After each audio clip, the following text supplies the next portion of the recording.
চুল কাটার সময়ে কাস্টমারের কান কেটে দিলেন না আপনি।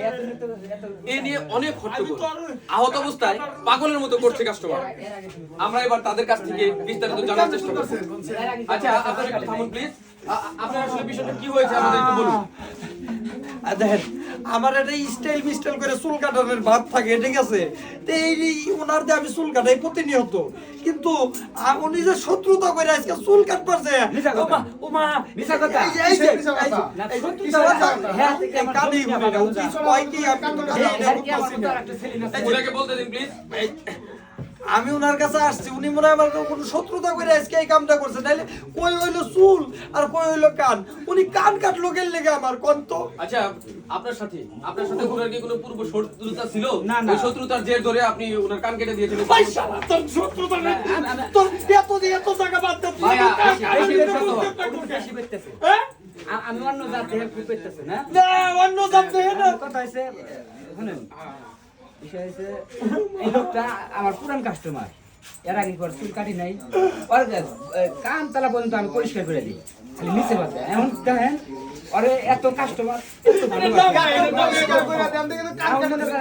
কালকের বিষয়টা হয়েছে কি, কালকে আমার একটু ঘুম জাগা হয়েছে, হ্যাঁ মানে রাত 3টা পর্যন্ত এক জায়গায় গেছিলাম।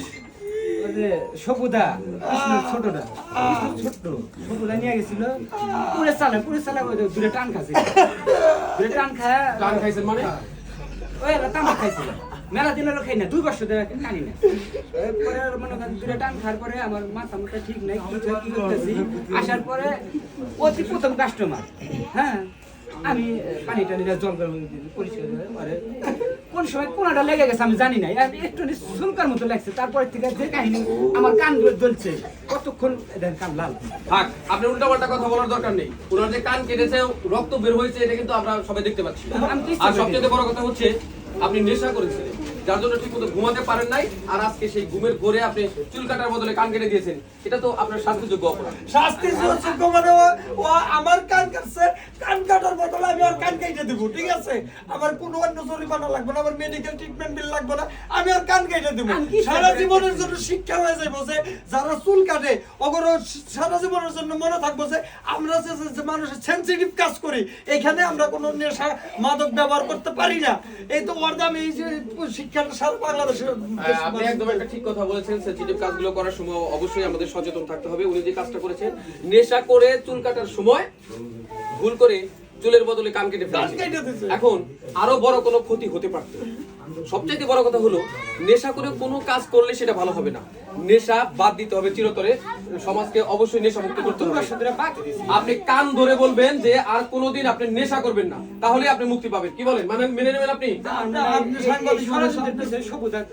কারণ যে 20 পাতা বেশি আছে, দেখছেন কথা সেটা না, আপনাকে যেটা বলছি, না হলে আমি কিন্তু পুলিশ কল করব। কান কেটে দাও না, কান কেটে দাও, বেশি কান কেটে দাও। তাড়াতাড়ি আপনি কান ধরে বলুন আর কোনোদিন নেশা করবেন না।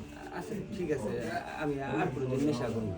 আপনি অনেক বড় অপরাধ করলেও আমরা আপনাকে ক্ষমা করে দিয়েছি। এরপরে আপনি নেশা করবেন না। তো দর্শক, নেশা হচ্ছে সবচাইতে ভয়ঙ্কর একটি কাজ, যেটা সমাজকে ধ্বংস করে, নিজেকে ধ্বংস করে। আপনারা কেন নেশা করে নিজের জীবনকে মৃত্যুর মুখে ঠেলে দিবেন? আপনারা নেশামুক্ত সমাজ গড়বেন, নিজেরা ভালো থাকবেন, সমাজকে ভালো রাখবেন, এই প্রত্যাশা করে আমরা বিদায় নিচ্ছি। আমরা এই গল্পটি নির্মিত করেছি আপনাদের একটু বোঝানোর জন্য যে নেশা মানুষের জীবনে কতটা ক্ষতিকর। তাই আপনারা অবশ্যই নেশাকে না বলবেন, আমাদের সাথে থাকবেন, আমাদের এই কাজগুলোকে আপনারা অবশ্যই সাপোর্ট করবেন। আমরা সচেতনতামূলক ভিডিও বানিয়ে আমরা একটু সবাইকে সচেতন করার চেষ্টা করি। ভালো থাকবেন, সুস্থ থাকবেন। পরবর্তী ভিডিও দেখার জন্য আমন্ত্রণ রইল।